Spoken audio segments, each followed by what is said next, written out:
আসসালামু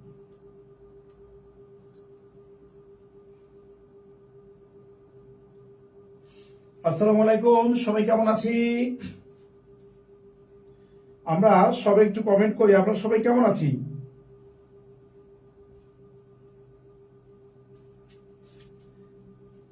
সবাই একটু কমেন্ট করব যে আমরা সবাই কেমন আছি।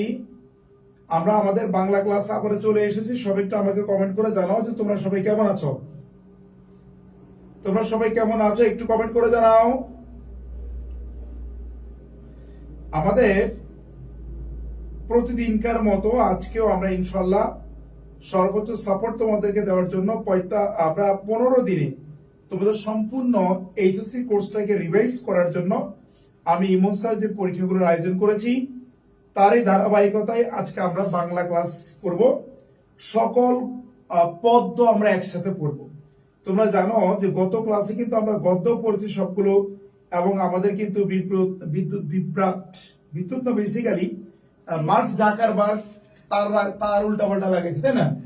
মার্ক জাকারবার্গ তার লাগাইতে ভুলে গেছে, এই জন্য আমরা কিন্তু সম্পূর্ণ ক্লাস নিতে পারিনি, বাট ওই পিডিএফটা কিন্তু আমরা ইমন স্যার পেজে দিয়ে দিয়েছি। সো ইনশাল্লাহ আমরা আজকে সকল পদ্য পড়বো। সবাইকে আমি একটু রিকোয়েস্ট করছি যে তোমরা সব একটু ক্লাসে শেয়ার করবা এবং ফ্রেন্ডদেরকে মেনশন করে কমেন্ট করবা, কারণ তোমরা জানো যারা সর্বোচ্চ শেয়ার করবে, ফ্রেন্ডদেরকে মেনশন করে কমেন্ট করবে, এমন দুইজনকে কিন্তু আমরা পুরস্কার দিচ্ছি। হ্যাঁ, এমন দুজন যারা সর্বোচ্চ শেয়ার করবে এবং সর্বোচ্চ যারা মেনশন করবে, এরকম দুজনকে আমরা পুরস্কার দিব। তোমরা যে কাজটা করবে সেটা হলো তোমাদের যে গ্রুপগুলো আছে সবগুলো গ্রুপে তোমরা শেয়ার করে দিবা। ফ্রেন্ডের মধ্যে, তোমার যে ফেসবুক গ্রুপে, মেসেঞ্জার গ্রুপে, বা তোমাদের কলেজের যে হোয়াটসঅ্যাপ গ্রুপ আছে, বিভিন্ন গ্রুপগুলোতে তোমরা শেয়ার করবা। এতে করে আমরা আমাদের সকলের কাছে আমাদের ক্লাসটা পৌঁছাতে পারবো, সর্বোচ্চ ক্লাস করবে। ওকে, সবাই কি বুঝতে পেরেছি? আমরা একটু খেয়াল করো, তোমাদের জন্য পুরস্কার ক্লাসে আছে সর্বোচ্চ, গতকালকে দুজনের পুরস্কার পেয়েছে। সর্বোচ্চ শেয়ারকারী, যে সর্বোচ্চ শেয়ার করবে, সর্বোচ্চ শেয়ারকারী পুরস্কার পাবে একজন। সর্বোচ্চ মেনশনকারী পুরস্কার পাবে একজন। এবং দেখো পুরস্কার কি থাকবে, আমি বলেছিলাম তোমাদেরকে পুরস্কার থাকবে 1 নম্বর 100 টাকা রিসার্চ। এবং গতকালকে যারা পুরস্কার পেয়েছো তাদেরকে আমি এখন রিসার্চ করিনি, হ্যাঁ তাদেরকে রেসপন্স করবো, আমি সারাদিন অনেক ব্যস্ত ছিলাম এই জন্য। 2 নম্বর হচ্ছে ইমনস ইংলিশ যে ফাইনাল সাজেশন বইটা আছে, এই বইটা গিফট পাবা তোমরা। ওকে, তবে এই বইটা এখনো বের হয় নাই। যারা পুরস্কার পাবে তারা জাস্ট স্ক্রিনশট দিয়ে আমাকে পাঠাবে, বইটা কয়েকদিনের মধ্যে বেরোবে, তখন পেয়ে যাবা। সো সর্বোচ্চ শেয়ার এবং মেনশনকারীকে আমরা ম্যাডাম কি দিচ্ছি দেখতে পাচ্ছেন? ম্যাডাম বলেন সর্বোচ্চ শেয়ার করলে কি দিব আমরা? 100 টাকা পুরস্কার, রিচার্জ সাথে রিচার্জ আর সাথে হচ্ছে ইমনস ফাইনাল সাজেশন ইংলিশ বইটা। আর সর্বোচ্চ যারা মেনশন করবে তাদেরও কি সেম। সো তোমরা দ্রুত ক্লাসটা শেয়ার করে দাও এবং ফ্রেন্ডদেরকে মেনশন করে সবাই দ্রুত কমেন্ট করো এভরিওয়ান। আর একটু আমাকে কমেন্ট করে জানাও তুমি একেবারে ক্লিয়ার দেখতে পাচ্ছ কিনা, সবাই ক্লিয়ার দেখতে পাচ্ছ কিনা একটু কমেন্ট করে জানাবা। আমরা 30 সেকেন্ডের মধ্যে ক্লাসে জয়েন করব ইনশাআল্লাহ। তার আগে আমি রিকোয়েস্ট করছি সবাইকে ক্লাসটা একটু সবার মধ্যে শেয়ার করে দাও, মেনশন করে ফ্রেন্ডদেরকে মেনশন করে একটু কমেন্ট করো, এবং তুমি যে শেয়ার মেনশন করতেছো সেটা আমাকে আবার দেখাইতে হবে। ওকে, দেন তুমি আমাদের ক্লাস থেকে সর্বোচ্চ গিফট পেয়ে যাবে আজকের ক্লাসের। ওকে, তাহলে আমরা আজকে কথা না বলে আমরা আজকের ক্লাস শুরু করে দেই। আমি আর 30 সেকেন্ড সময় দিলাম, এই 30 সেকেন্ডের মধ্যে সব একটু শেয়ার করবা। 30 সেকেন্ডের মধ্যে সব একটু শেয়ার করবা। ওকে, আচ্ছা শেয়ার করে দাও সবাই। আচ্ছা সব একটু শেয়ার করবে এভরিওয়ান, সবাই শেয়ার করে দিব। নাও শুরু করো। হ্যাঁ, পরে বল, তুমি ক্লাস শুরু করো, মাঝখানে একসময় বলবো। হ্যালো সবাইকে, কি অবস্থা সবার? আশা করছি সবাই অনেক ভালো আছো, সুস্থ আছো। পরীক্ষার আর মাত্র কয়েকদিন বাকি, তো জানাও যে তোমাদের প্রিপারেশনের কি অবস্থা, কেমন আছো জিজ্ঞাসা নাই করলাম, কারণ আমি জানি সবাই অনেক টেনশনে আছো। আজকে আমরা তোমাদের সিলেবাসে যতগুলো পদ্য আছে সবগুলো একটু রিভিশন করে ফেলার চেষ্টা করব। তো তোমরা কেমন আছো সেই সাথে জানাও, তোমাদের প্রিপারেশনের কি অবস্থা, কোন সাবজেক্ট নিয়ে বেশি ভয় করছে সেটাও জানাও দ্রুত, এবং সেই সাথে ফ্রেন্ডদেরকে একটু মেনশন করে দাও, ক্লাসটা একটু শেয়ার করে দাও। আমি এমসিকিউ তে চলে যাচ্ছি। আমি এমসিকিউ প্রশ্ন বলার সাথে সাথে তোমরা অপশনগুলো চেক করবে, এবং সেই সাথে আজকে লাইভে যারা আছো ঝটপট কমেন্ট করে ফেলবে। যত দ্রুত কমেন্ট করে ফেলবে তত দ্রুত আমরা সবগুলো এমসিকিউ সলভ করে ফেলবো। আর আবার বলছি, আজকে আমরা সবগুলো পদ্যর এমসিকিউ সলভ করব। তো আমি ক্লাসে চলে যাচ্ছি কথা না বাড়িয়ে। দেখো 1 নম্বর প্রশ্নে কি আছে। 1 নম্বর প্রশ্নে চলে যাচ্ছি, সবাই একটু ফোকাস করো। 1 নম্বর প্রশ্নটা দেখো কি আছে, এবং ক্লাসটা শুরু হওয়ার আগে তোমরা যারা এখন লাইভে আছো সবাই ক্লাসটা শেয়ার করো, ফ্রেন্ডদেরকে একবার মেনশন করে দাও। সেই সাথে 1 নম্বর প্রশ্নে দেখো কি আছে, মধুসূদন দত্তের নামের পূর্বে মাইকেল শব্দটি কখন যুক্ত হলো? মধুসূদন দত্তের নামের পূর্বে মাইকেল শব্দটি কখন যুক্ত হয়েছে জানতে চাওয়া হয়েছে। যারা 1 নম্বর প্রশ্ন বোর্ডে দেখতে পাচ্ছ একটু ঝটপট আনসার করো। 1 নম্বর প্রশ্ন যারা দেখতে পাচ্ছ, ইংল্যান্ড গমন করার পর, খ্রিস্ট ধর্ম গ্রহণের পর, ইংরেজি শিক্ষা গ্রহণের পর, নাকি বিদেশ গমনের পূর্বে?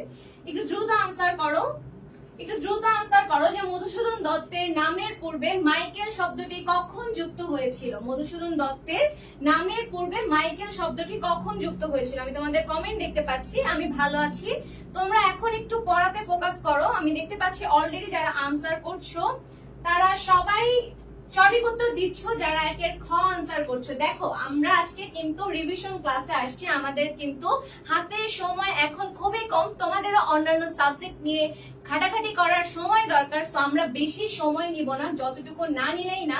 প্রশ্নটা দেখবো, তোমার অপশনগুলো চেক করব, এবং সেই সাথে কমেন্টে দ্রুত জানিয়ে দিব যে এটার সঠিক উত্তর কি। আমি দেখতে পাচ্ছি 1 খ যারা বলছো তারা সবাই সঠিক উত্তর দিচ্ছ। 1 খ যারা বলছো তারা সবাই সঠিক উত্তর দিচ্ছ। পরবর্তীতে দেখো কি আছে, নিচের কোনটি ভিন্নার্থক শব্দ? জানতে চাওয়া হয়েছে নিচের কোনটি ভিন্নার্থক শব্দ। গম্ভীর শব্দ, গম্ভীর ধ্বনি, মন্ত্র নাকি মন্ত্র? একটু 2 নাম্বার প্রশ্নটা ভালো মতো দেখো, এমসিকিউ থেকে আসছে।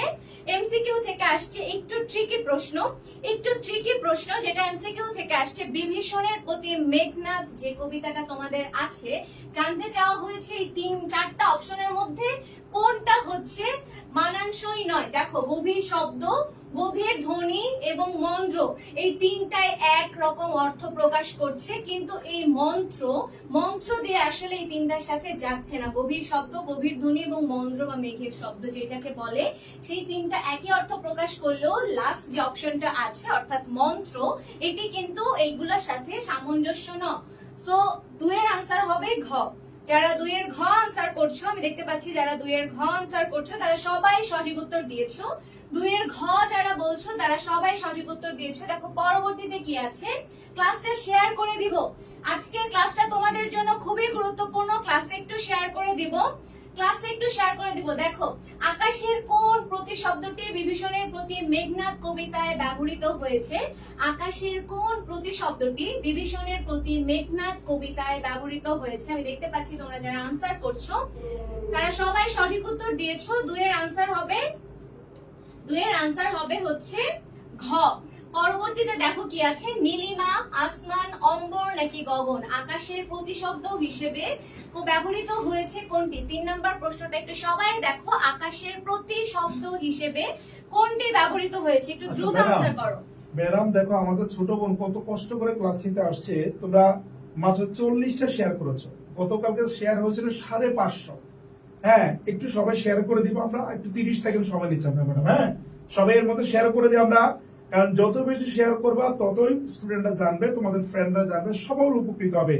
আর আগামীকাল সন্ধ্যা 7:15 ইংরেজি ক্লাস আমি নিব। সকল কবিতার থিম গুলো যদি পড়াই দেই, তোমার মেইন বইয়ের বাইরেও কিন্তু কবিতার থিম আসবে, তুমি কি জানো এটা? সো আমি তোমাদেরকে 6টা থেকে 7টা কবিতা পড়াবো, এর বাইরে থিম আসবে না ইনশাআল্লাহ। সবাই বলো কারা কারা ক্লাস করতে চাও। আগামীকাল সন্ধ্যা 7:15 কবিতার থিম নিয়ে আমি ক্লাস নিব ইনশাআল্লাহ। সব একটু শেয়ার করবো। আমরা 170 জন জয়েন দিয়েছে অলরেডি। যারা শেয়ার করেছো তারা কমেন্ট করবা, শেয়ার ডান। যারা ফ্রেন্ডদেরকে মেনশন করেছো তারা কমেন্ট করো যে ফ্রেন্ডদেরকে মেনশন করে। সব একটু ফ্রেন্ডদেরকে 30, 40, 50 জনকে চাইলে মেনশন করতে পারো তুমি। মাত্র 45টা শেয়ার, প্লিজ সব একটু শেয়ার করবো আমরা। এভরিওয়ান প্রত্যেকে শেয়ার করে দাও, সবাই শেয়ার করে দাও। আমরা বাঙালি কি এত অকৃতজ্ঞ তোমরা এখানে ক্লাস করো প্রায় 170 জন, তোমরা যদি 2টা করেও শেয়ার করো তা তো 400 মতো শেয়ার হয় না, হয় কিনা বলো? সব একটু শেয়ার করে দাও। ওকে, ক্যারি অন। দেখো, আকাশের কোন প্রতিশব্দটি বিভীষণের প্রতি মেঘনাদ কবিতায় ব্যবহৃত হয়েছে? নীলিমা, আসমান, অম্বর নাকি গগন? আমি দেখতে পাচ্ছি যারা আনসার করছো, হ্যাঁ আমি ভালো আছি। তোমরা একটু ঝটপট আনসার করো, আজকে আমাদের হাতে সময় খুবই কম, তোমরাও কিন্তু রিভিশন দেওয়ার সময় পাবে না, সো একটু দ্রুত আনসার করো। 3-এর আনসার হবে হচ্ছে অম্বর। যারা অম্বর আনসার করছো তারা সবাই সঠিক উত্তর দিয়েছো। 3-এর আনসার হবে গ। যারা গ বলেছো সঠিক উত্তর দিয়েছো। আমরা পরবর্তী প্রশ্নে দেখো চলে যাচ্ছি। সম্পূর্ণ পরিত্যাগ অর্থে বিভীষণের প্রতি মেঘনাদ কবিতাংশে কোন শব্দটি ব্যবহৃত হয়েছে? উৎসর্গ, ত্যাগী, জলাঞ্জলি নাকি বিসর্জন? সম্পূর্ণ পরিত্যাগ অর্থে বিভীষণের প্রতি মেঘনাদ কবিতাংশে কোন শব্দটি ব্যবহৃত হয়েছে? উৎসর্গ, ত্যাগী, জলাঞ্জলি নাকি বিসর্জন? তোমরা যারা বোর্ডে প্রশ্নটা দেখতে পাচ্ছ একটু ঝটপট আনসার করো। যারা বোর্ডে প্রশ্নটা দেখতে পাচ্ছ একটু ঝটপট আনসার করো যে 4-এর আনসার কি হবে? সম্পূর্ণ পরিত্যাগ অর্থে বিভীষণের প্রতি মেঘনাদ কবিতাংশে আসলে কোন শব্দটি ব্যবহার করা হয়েছে? শব্দটি ব্যবহার করা হয়েছে হচ্ছে জলাঞ্জলি। জলাঞ্জলি কথাটি ব্যবহার করা হয়েছে সম্পূর্ণ পরিত্যাগ অর্থে। জলাঞ্জলি ব্যবহার করা হয়েছে সম্পূর্ণ পরিত্যাগ অর্থে। যারা 4-এর গ আনসার করেছো তারা সবাই সঠিক উত্তর দিয়েছো। আমি পরবর্তী প্রশ্নে চলে যাচ্ছি। সহিছ বলতে কি বোঝায়? সহিছ বলতে কি বোঝায় শব্দার্থ থেকে এসেছে। সাথে আছে সহ্য করছো, সামনে আছে সই করেছো। একটু দেখো, সহিছ বলতে কি বোঝানো হয়েছে? শব্দার্থ থেকে এসেছে বিভীষণের প্রতি মেঘনাদে। মানে সহিছ কেমনে জিজ্ঞাসা করা হয়েছিল যে হে তাত তুমি এগুলো কিভাবে সহিছ বা সহ্য করছো। তো 5-এর আনসার হবে হচ্ছে সহ্য করছো। 5-এর আনসার হবে সহ্য করছো। যারা 5-এর খ বলেছো তারা সবাই সঠিক উত্তর দিয়েছো। আমি দেখতে পাচ্ছি যারা 5-এর খ বলেছো সবাই সঠিক উত্তর দিয়েছো। পরবর্তীতে দেখো কি আছে। মাঝি কোন দিক নাহি চায় কেন? মাঝি কোন দিক নাহি চায় কেন, মানে মাঝি কোন দিকে কেন না চায়? মহাকাল বলে, নিষ্ঠুর বলে, নিরাসক্ত বলে, অহংকারী বলে। 6 নাম্বার প্রশ্নে চলে আসছি। দেখো 6 নাম্বার প্রশ্নে কি আছে। 6 নাম্বার প্রশ্নটা একটু দেখো কি আছে যে মাঝি কোন দিক নাহি চায় কেন। 6 নাম্বার প্রশ্নের অপশন গুলো দেখো এবং সেই সাথে ঝটপট আনসার করো যে মাঝি কেন কোনো দিকে চায় না। মহাকাল বলে, নিষ্ঠুর বলে, নিরাসক্ত বলে নাকি অহংকারী বলে? যারা 6 নাম্বার দেখতে পাচ্ছ বোর্ডে একটু ঝটপট আনসার করো। যারা বোর্ডে 6 নাম্বার দেখতে পাচ্ছ একটু ঝটপট আনসার করো যে মাঝি কেন কোনো দিকে চায় না বা তাকায় না। তিনি ছিলেন নিরাসক্ত, এজন্য তিনি কোনো দিকে তাকাতো না। তিনি ছিল নিরাসক্ত, এজন্য তিনি কোনো দিকে তাকাতো না। যারা 6-এর গ বলেছো তারা সঠিক উত্তর দিয়েছো। আমরা 7 নাম্বার প্রশ্নে চলে যাচ্ছি। কৃষকের কোন কাজ সারা হলো? সারা হলো মানে হচ্ছে শেষ হলো। সারা হলো মানে হচ্ছে শেষ হলো। কৃষকের কোন কাজ সারা হলো? ধান বপন, জলের খেলা, ধান কাটা, ধান নৌকায় তোলা। কৃষকের কোন কাজ সারা হলো বলতে কি বোঝানো হয়েছে? অর্থাৎ কৃষকের কোন কাজ শেষ হলো? কোন কাজ শেষ হলো একটু ঝটপট আনসার করো তো। কৃষকের কোন কাজ শেষ হলো? কৃষকের কোন কাজ শেষ হলো? একটু দ্রুত আনসার করো তো। কৃষকের কোন কাজ শেষ হলো? কৃষকের ধান কাটা শেষ হলো। কৃষকের ধান কাটা শেষ হলো। যারা 7-এর আনসার গ করেছো তারা সবাই সঠিক উত্তর দিয়েছো। কৃষকের ধান কাটা শেষ হলো। হ্যাঁ আমি দেখতে পাচ্ছি মাবি আক্তার, অর্জুন ঘোষ, সুমাইয়া আক্তার, তারপরে হচ্ছে জেসমিন, সবাই, কাদম্বিনী। ওকে, পরবর্তীতে দেখো কি আছে। সোনার তরী কবিতায় নদীটি কেমন? ক্ষুরধার, ভরা, খড় পরশা নাকি ছোট? জানতে চাওয়া হয়েছে সোনার তরী কবিতায় নদীটি আসলে কেমন ছিল। এটা ইম্পর্টেন্ট প্রশ্ন এবং একদম কবিতা থেকে এসেছে যে সোনার তরী কবিতায় নদীটি কেমন ছিল। দেখি তো তোমরা বলতে পারো কিনা নদীটি কেমন ছিল, একটু আনসার করো তো। নদীটা আসলে কেমন ছিল? হ্যাঁ দেখতে পাচ্ছি ফরিদপুর থেকে দেখছো। ওকে, সোনার তরী কবিতায় নদীটি আসলে কেমন ছিল? 8 নাম্বার প্রশ্ন যারা বোর্ডে দেখতে পাচ্ছ তারা একটু আনসার করো তো। 8 নাম্বার প্রশ্ন যারা বোর্ডে দেখতে পাচ্ছ একটু ঝটপট আনসার করো তো। নদীটি আসলে ভরা ছিল। নদীটি আসলে ভরা ছিল। 8-এর আনসার হবে খ।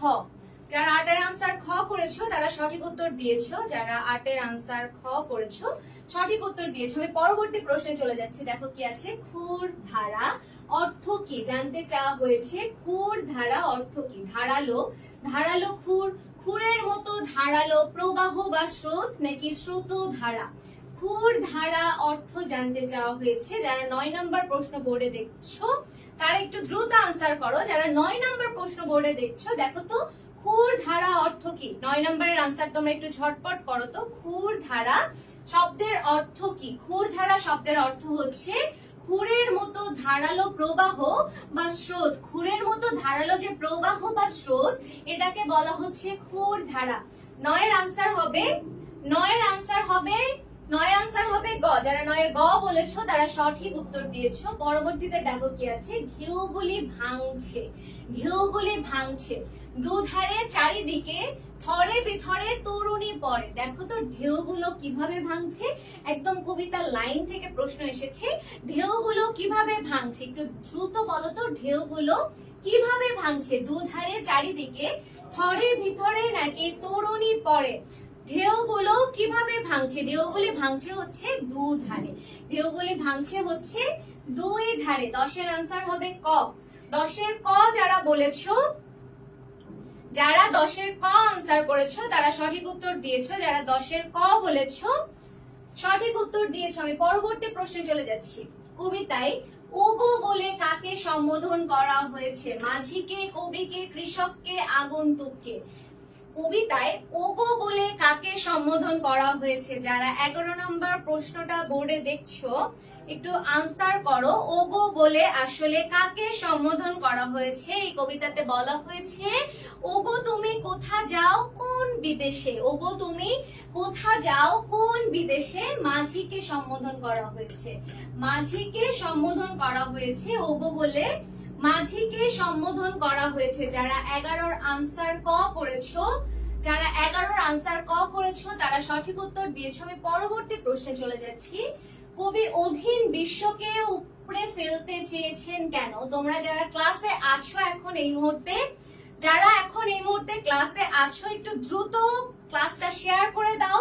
তোমাদের অনেক ফ্রেন্ডরাই কিন্তু ক্লাসে আসতে পারছে না শুধুমাত্র অজানার জন্য, যে এখনো তারা জানে না যে এখানে সবগুলো পদ্য রিভিশন হচ্ছে। তোমরা যারা এখন ক্লাসে আছো ক্লাসটা শেয়ার করে দাও, ফ্রেন্ডদেরকে একটু কমেন্টে দ্রুত মেনশন করে দাও। এবং সেই সাথে 12 নম্বর প্রশ্ন বোর্ডে দেখতে পাচ্ছ, এটার আনসারটা করো যে কবি অধীন বিশ্বকে উপড়ে ফেলতে চেয়েছেন কেন। নবসৃষ্টির মহানন্দে শান্তি ফিরিয়ে আনতে, বিদ্রোহ প্রকাশ করতে, নিশাবসান ঘটাতে। যারা 12 নম্বর দেখতে পাচ্ছ বোর্ডে, যারা 12 নম্বর প্রশ্ন বোর্ডে দেখতে পাচ্ছ একটু আনসার করো তো। 12 নম্বর প্রশ্ন যারা বোর্ডে দেখতে পাচ্ছ একটু আনসার করো তো, যেটার আনসার কি হবে।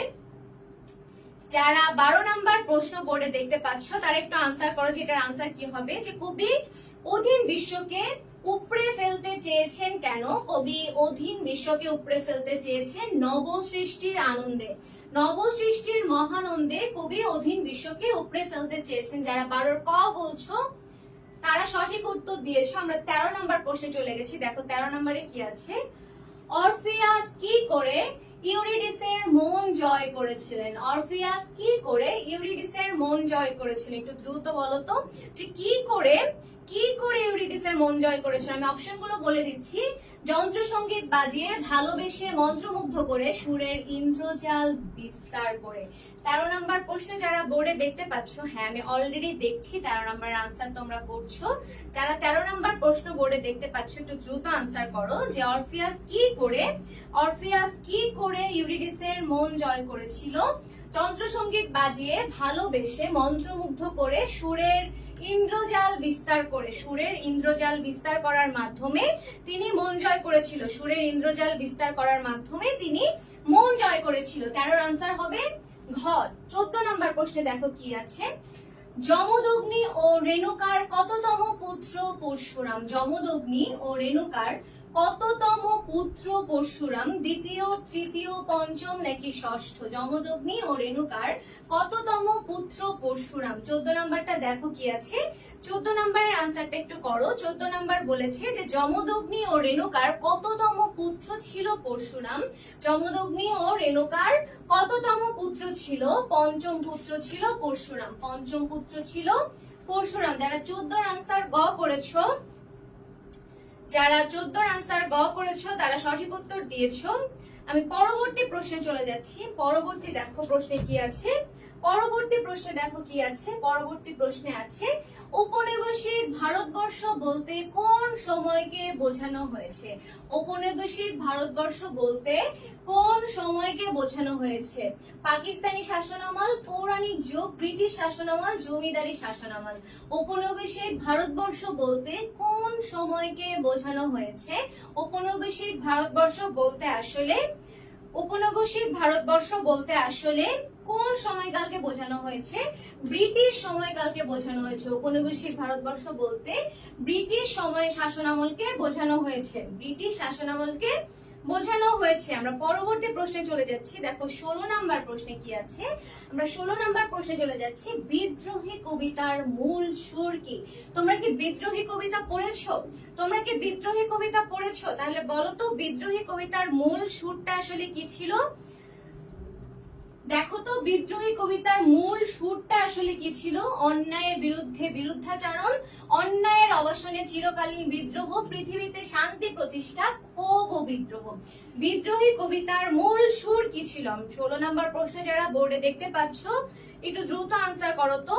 যারা 16 নাম্বার প্রশ্ন বোর্ডে দেখতে পাচ্ছ একটু দ্রুত আনসার করো তো, যেটি কি হবে? বিদ্রোহী কবিতার মূল সুর কি ছিল? বিদ্রোহী কবিতার মূল সুর ছিল হচ্ছে অন্যায়ের অবসানে চিরকাল বিদ্রোহ, অন্যায়ের অবসানে চিরকালীন বিদ্রোহ, অন্যায়ের অবসানে চিরকালীন বিদ্রোহ। 16 নম্বরের আনসার হবে হচ্ছে খ। যারা 16 খ বলছো তারা সবাই সঠিক উত্তর দিয়েছো। যারা 16 খ আনসার করছো তারা সবাই সঠিক উত্তর দিয়েছো। 16 খ যারা বলেছো সঠিক উত্তর দিয়েছো। আমরা 17 নম্বর প্রশ্নে চলে যাচ্ছি। দেখো 17 নম্বর প্রশ্নে কি আছে, কবিতার শেষে কবির কোন প্রত্যাশা ব্যক্ত হয়েছে? কবিতার শেষে কবির কোন প্রত্যাশা ব্যক্ত হয়েছে? কাজী নজরুল ইসলামের কোন প্রত্যাশা ব্যক্ত হয়েছে জানতে চাওয়া হয়েছে।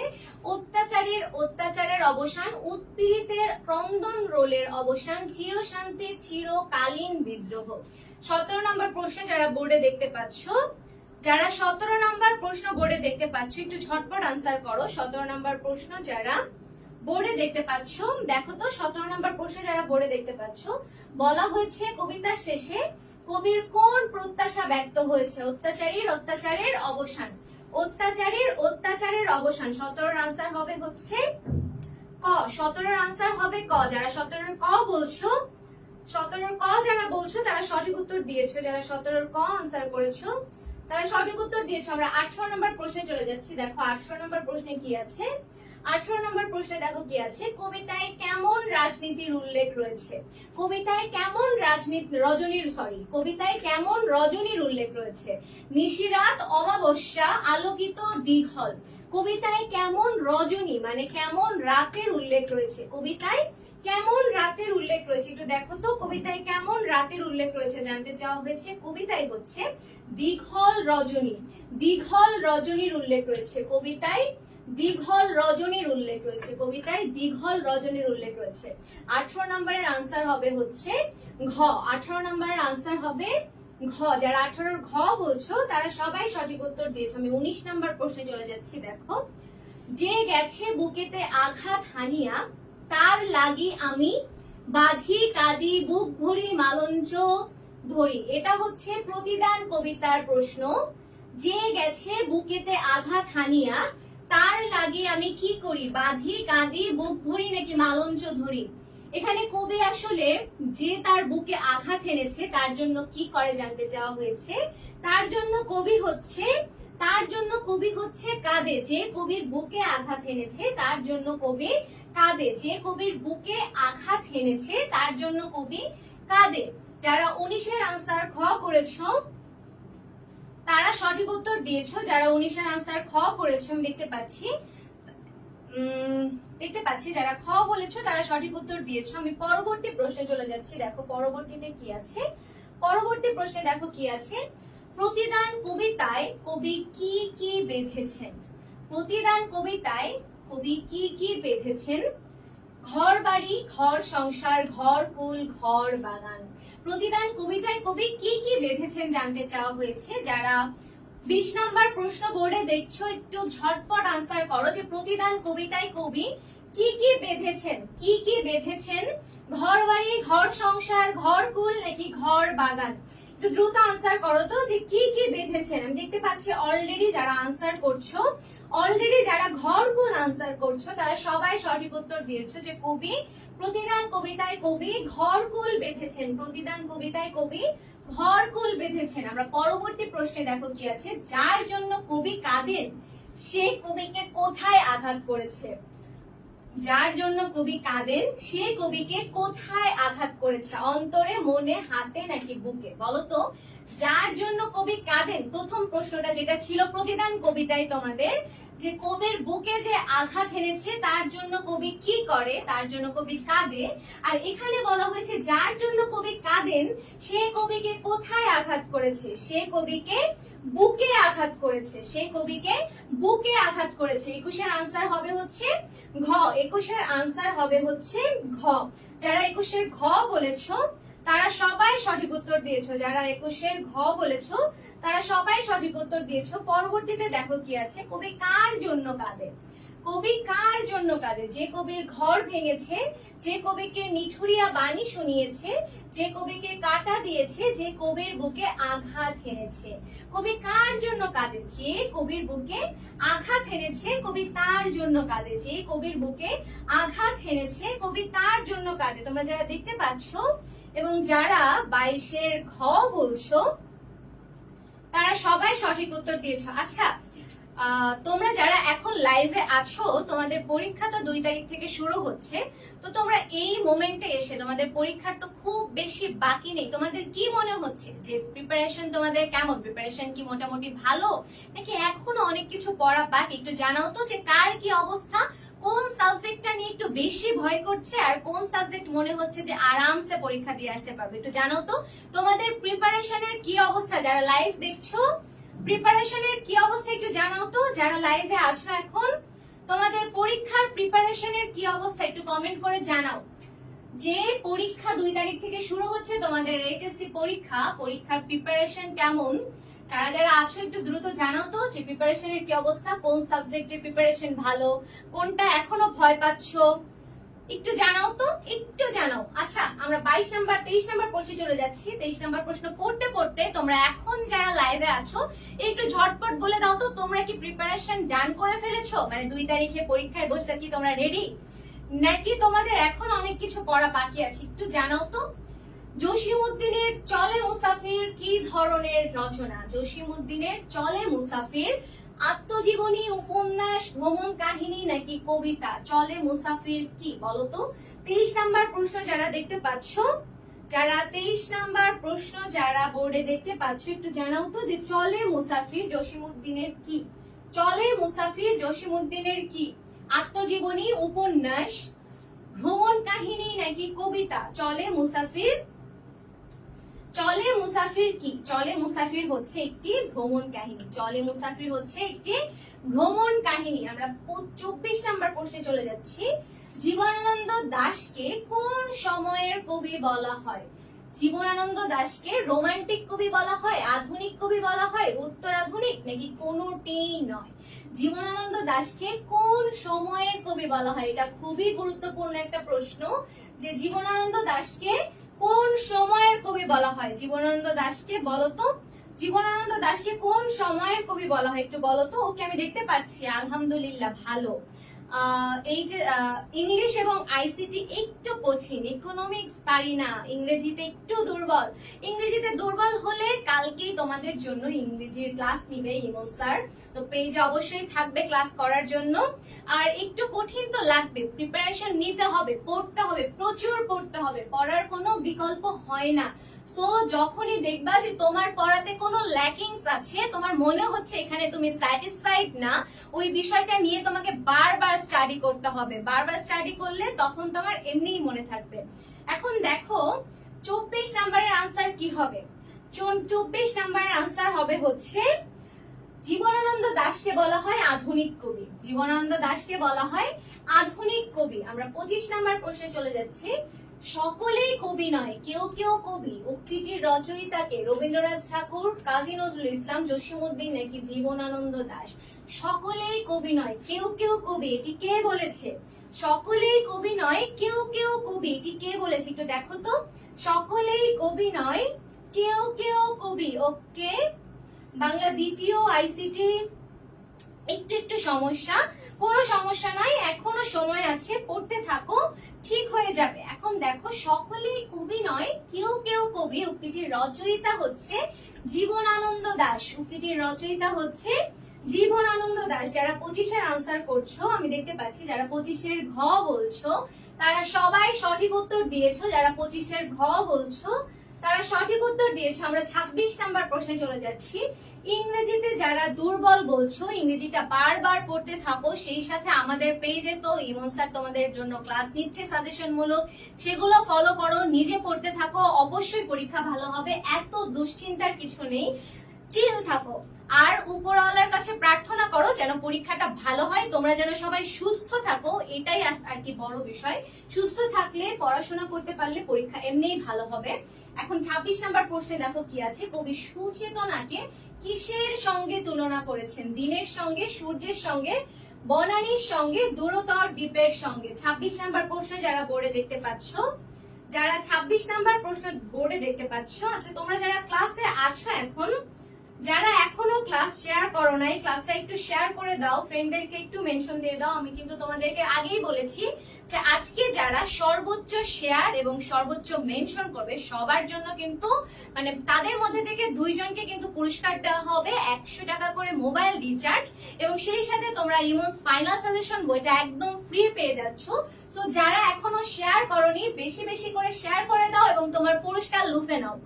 26 নম্বরে দেখো কি আছে। কবি সুচেতনাকে কিসের সঙ্গে তুলনা করেছেন? দিনের সঙ্গে, সূর্যের সঙ্গে, বনানীর সঙ্গে, নাকি দূরতর দ্বীপের সঙ্গে? দূরতর দ্বীপের সঙ্গে, দূরতর দ্বীপের সঙ্গে তুলনা করেছে। 26-এর আমি দেখতে পাচ্ছি হাবিবুর রহমান, আরিফ মিয়া। ওকে, ঠিক আছে। 26-এর যারা ঘ বলছো তারা সঠিক উত্তর দিয়েছো। আমরা পরবর্তী প্রশ্নে চলে যাচ্ছি। এ পথে পৃথিবীর ক্রমমুক্তি হবে, এখানে এ পথে দ্বারা কোন পথের কথা বোঝানো হয়েছে? দ্বন্দ্ব, সংঘাত, সুচেতনা, রক্তপাত, নাকি নির্জনতা? এ পথে পৃথিবীর ক্রমমুক্তি হবে, এখানে এ পথে দ্বারা কোন পথের কথা বোঝানো হয়েছে? 27 নাম্বারটা আসলে কি বলা হয়েছে বলো তো? আমি ভালো আছি, তোমরা কেমন আছো? পরবর্তীতে দেখো কি আছে। এ পথে পৃথিবীর ক্রমমুক্তি হবে, এখানে এ পথে ধারা কোন পথের কথা বোঝানো হয়েছে? দ্বন্দ্ব, সংঘাত, সুচেতনা, রক্তপাত, নির্জনতা। 27 নাম্বার প্রশ্ন যারা দেখতে পাচ্ছ তারা একটু দ্রুত আনসার করো। 27 নাম্বার যারা বোর্ডে দেখতে পাচ্ছ, দেখো এই পথে পৃথিবীর ক্রমমুক্তি হবে। এই পথটা আসলে কি পথ? এই পথটাই আসলে সুচেতনা, এই পথটাই আসলে সুচেতনা। 27-এর আনসার যারা খ বলছো, 27-এর আনসার যারা খ বলছো তারা সঠিক উত্তর দিয়েছো। যারা 27-এর আনসার খ করছো তারা সঠিক উত্তর দিয়েছো। আজকে বেশি বেশি শেয়ার আর মেনশন করে পুরস্কার জিতে নাও। তো যারা এখনো শেয়ার করনি, মেনশন করনি, পুরস্কার জেতার জন্য দ্রুত শেয়ার এবং মেনশন করে ফেলো। আমরা 28 নাম্বার প্রশ্নে চলে যাচ্ছি। অনেক রূঢ় রৌদ্রে কি ঘুরে? অনেক রূঢ় রৌদ্রে কি ঘুরে? মানুষ, পৃথিবী, প্রাণ, নাকি সুচেতনা? 28 নাম্বার দেখো কি আছে। 28 নাম্বার প্রশ্ন যারা বোর্ডে দেখতে পাচ্ছ, 28 নাম্বার প্রশ্ন যারা বোর্ডে দেখতে পাচ্ছ একটু কমেন্ট করো তো। 28 নাম্বার প্রশ্ন যারা বোর্ডে দেখতে পাচ্ছ যে অনেক রূঢ় রোদে কি ঘুরে? অনেক রূঢ় রোদে কি ঘুরে একটু জানাও তো। কি ঘুরে বলো তো? প্রাণ ঘুরে। কি ঘুরে? প্রাণ ঘুরে। 28-এর আনসার হবে গ। যারা 28-এর আনসার গ করছো, যারা 28-এর আনসার গ করছো তারা সঠিক উত্তর দিয়েছো। আমরা পরবর্তী প্রশ্নে চলে যাচ্ছি। দেখো, কবি প্রাণ কোথায় ঘুরে? কবি প্রাণ কোথায় ঘুরে? দারুচিনি বনে, রূঢ় রৌদ্রে, বনানীর ফাঁকে, দূরতর দ্বীপে। কবি প্রাণ কোথায় ঘুরে জানতে চাওয়া হয়েছে। 29 নাম্বার প্রশ্নটা যারা বোর্ডে দেখতে পাচ্ছ তোমরা কমেন্ট করা শুরু করো। 29 নাম্বার প্রশ্ন যারা বোর্ডে দেখতে পাচ্ছ একটু ঝটপট কমেন্ট করো। এখনো যারা শেয়ার করনি তোমরা কি গিফট চাও না? চাচ্ছ না গিফট? এই যে ইমনস ফাইনাল সাজেশন একটা দুর্দান্ত চমৎকার বই, এই বইটা কি ফ্রিতে নিতে ইচ্ছা করছে না? যদি ইচ্ছা করে থাকে এবং যদি বিজয়ী হতে চাও ক্লাসটা একটু তাড়াতাড়ি শেয়ার করতে হবে, ফ্রেন্ডদেরকে একটু মেনশন করতে হবে। কবি প্রাণ কোথায় ঘুরে বলো তো? কবি প্রাণ কোথায় ঘুরে? কবি প্রাণ কোথায় ঘুরে একটু দেখো তো। কবি প্রাণ ঘুরে হচ্ছে, কবি প্রাণ ঘুরে হচ্ছে রূঢ় রৌদ্রে। কবি প্রাণ ঘুরে হচ্ছে খ নাম্বার হবে 29 এর আনসার হবে খ। যারা 29 এর আনসার খ বলছো তারা সবাই সঠিক উত্তর দিচ্ছ। যারা 29 এর আনসার খ বলছো, শিরিন শাহরিয়ার, তাসনিম সুলতানা, জান্নাত আশা। ওকে, পরবর্তীতে দেখো কি আছে, 30 নাম্বার প্রশ্নে চলে যাচ্ছি। তাহারে পরে মনে কবিতায় কোন ফুলের কুড়ির গন্ধের কথা বলা হয়েছে? তাহারে পরে মনে কবিতায় কোন ফুলের কুড়ির গন্ধের কথা বলা হয়েছে? মালতী, মাধবী, জুঁই নাকি চাপা? তাহারে পরে মনে কবিতায় কোন ফুলের কুড়ির গন্ধের কথা বলা হয়েছে? কোন ফুলের কুড়ির গন্ধের কথা বলা হয়েছে একটু জানাও তো। 30 নাম্বার প্রশ্ন যারা বোর্ডে দেখতে পাচ্ছ একটু জানাও তো যে কোন ফুলের কুড়ির গন্ধের কথা বলা হয়েছে। একটু ঝটপট বলো তো, কোন ফুলের কুড়ির গন্ধ কথা বলা হয়েছে? মাধবী, মাধবীর কথা বলা হয়েছে। তোমরা মাধবী ফুল যে দেখেছো, গোলাপি কালারের হয় এবং ফুলটা ফোটার আগেও একটা সুন্দর মিষ্টি স্মেল আসে, সেই কথাই বলা হয়েছে যে কুড়ির গন্ধের কথা বলা হয়েছে। 30 এর আনসার হবে, 30 এর আনসার হবে খ। তাহারই পরে মনে কবিতা কি তোমরা পড়েছো? তাহারে পরে মনে কবিতা কি তোমরা পড়েছো? খুবই ইম্পর্টেন্ট একটা কবিতা এবং এই কবিতা থেকে প্রশ্ন তোমাদের আসবেই। খুবই গুরুত্বপূর্ণ একটা কবিতা। তাহারে পরে মনে কি তোমরা পড়েছো একটু জানাও তো। তাহারে পরে মনে কি তোমরা পড়েছো কিনা জানাও। তাহারে পরে মনে কে লিখেছে বলো তো? তাহারে পরে মনে লিখেছে সুফিয়া কামাল। তাহারে পরে মনে লিখেছে সুফিয়া কামাল।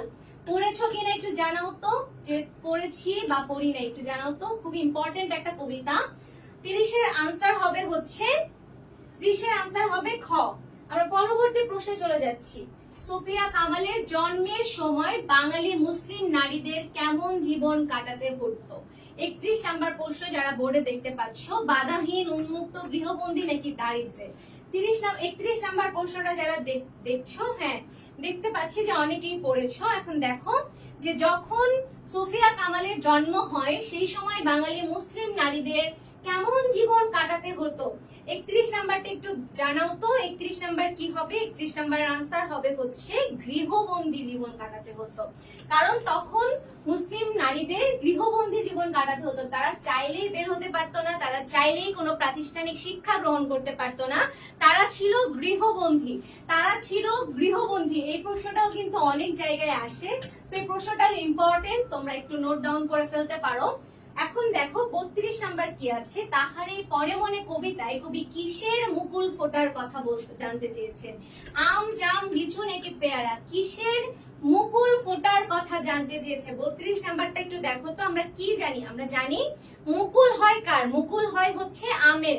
মুকুল হয় আমের, আমরা জানি মুকুল হয় হচ্ছে আমের। সো তাহারে পরে মনে কবিতায় কবি আমের মুকুল ফোটার কথা জানতে চেয়েছেন। কবি আমের মুকুল ফোটার কথা জানতে চেয়েছেন। 32 এর আনসার হবে ক, যে আমের মুকুল ফুটেছে কি? একটু দেখো তো। 32 এর আনসার হবে হচ্ছে, 32 এর আনসার হবে হচ্ছে ক। যারা 32 এর আনসার ক বলছো তারা সবাই সঠিক উত্তর দিয়েছো। আমি দেখতে পাচ্ছি যারা 32 এর ক বলেছো, মাবি আক্তার, স্বাধীন রয়, তারপরে সাকিলা। ওকে, যারা ক বলেছো তারা সঠিক উত্তর দিয়েছো। আমি পরের প্রশ্নে চলে যাচ্ছি। পরের প্রশ্নে দেখো কি আছে। কুয়াশার চাদর গায়ে জড়িয়ে কে আসে? শীত, বসন্ত, শরৎ নাকি চৈত্র? একটু আনসার করো যে কুয়াশার চাদর গায়ে জড়িয়ে কে আসে? শীত, বসন্ত, শরৎ নাকি চৈত্র? যারা 33 নাম্বার প্রশ্ন বোর্ডে দেখতে পাচ্ছ যে কুয়াশার চাদর গায়ে জড়িয়ে কে আসে? কুয়াশার চাদর গায়ে জড়িয়ে কে আসে? রঞ্জু মিয়া, রিমন নাফিস, সৈকত দাস, নয়ন রেজা, মেহফুজ। ওকে, এখন দেখো কুয়াশার চাদর গায়ে জড়িয়ে কে আসে? যারা 33 নাম্বার প্রশ্নটা দেখতে পাচ্ছ একটু ঝটপট বলে ফেলো যে কুয়াশার চাদর গায়ে জড়িয়ে কে আসে? শীত, বসন্ত, শরৎ নাকি চৈত্র? আমি দেখতে পাচ্ছি 33 এর আনসার করছো যারা, মারজানা, মেঘা, তাসফিয়া জান্নাত, মাহি, তৃপ্তি, হিমা খাতুন, রুবাইয়া ইসলাম, রেখা, আশামণি, শিরিন শাহরিয়ার।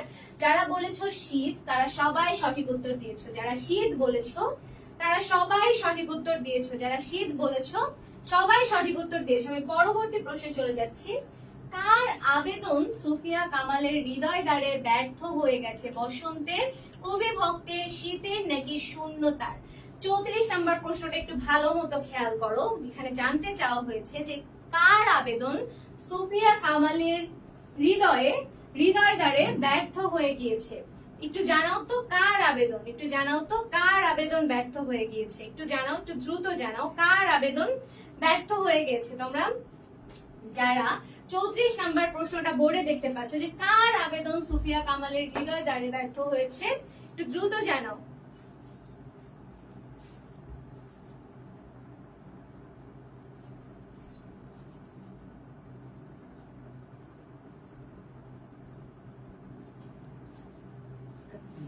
কার আবেদন সুফিয়া কামালের হৃদয় দ্বারে ব্যর্থ হয়ে গেছে, একটু দ্রুত আনসার করো তো।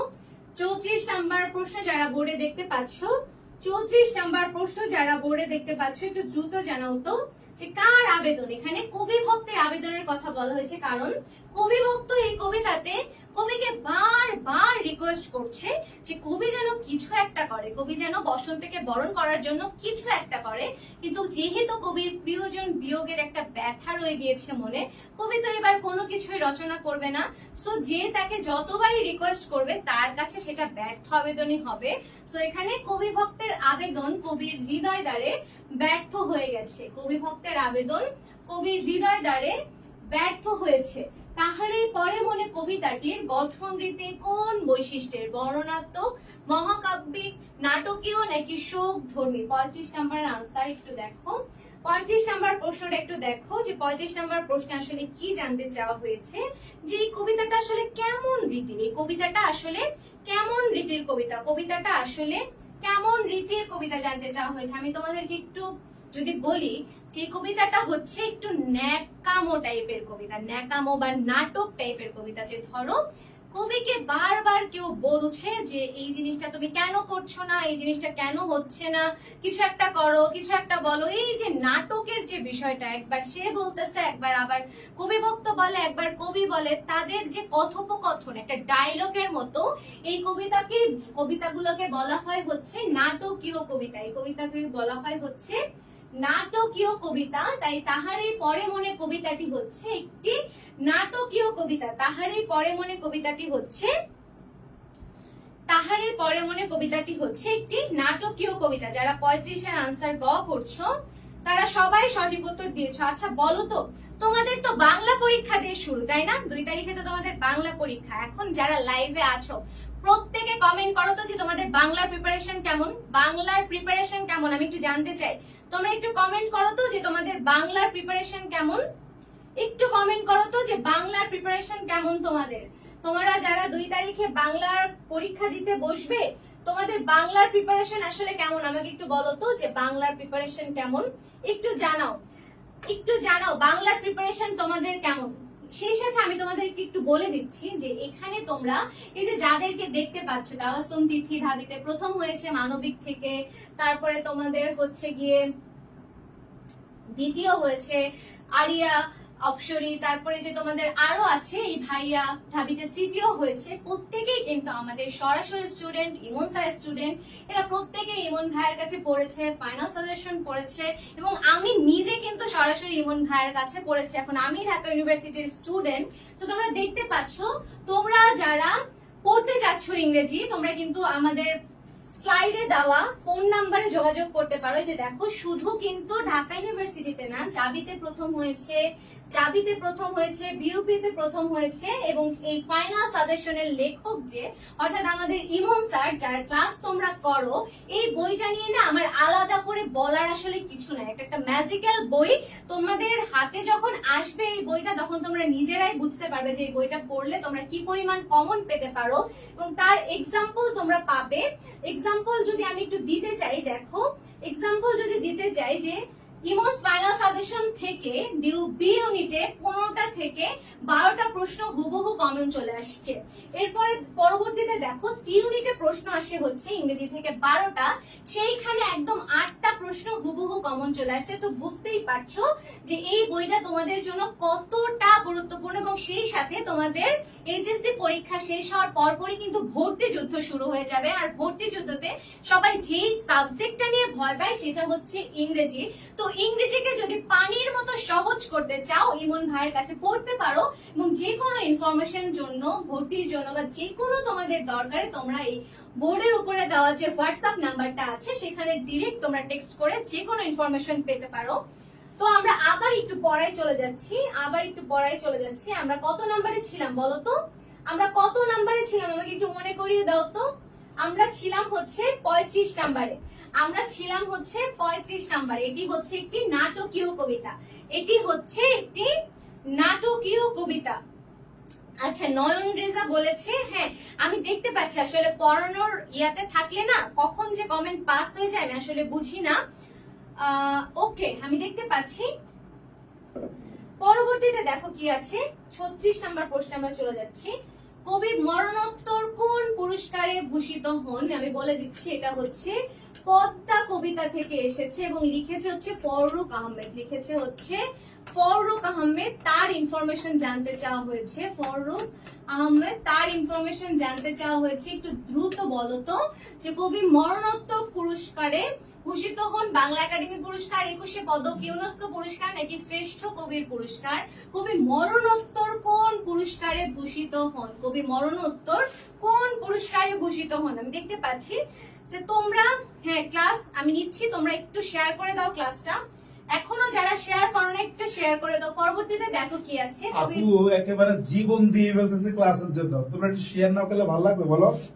আচ্ছা, অনেকে প্রশ্ন করতেছে আপু আপনি রেগুলার ক্লাস নেন না কেন? হ্যাঁ আপু রেগুলার ক্লাস নিবে। তোমাদের তোমরা কয় তারিখ পর্যন্ত ক্লাস করতেছো একটু বলো তো আমাকে। তোমাদের 2 তারিখে পরীক্ষা, 2 তারিখ পরীক্ষা, তোমরা কয় তারিখ পর্যন্ত ক্লাস করতেছো বলো?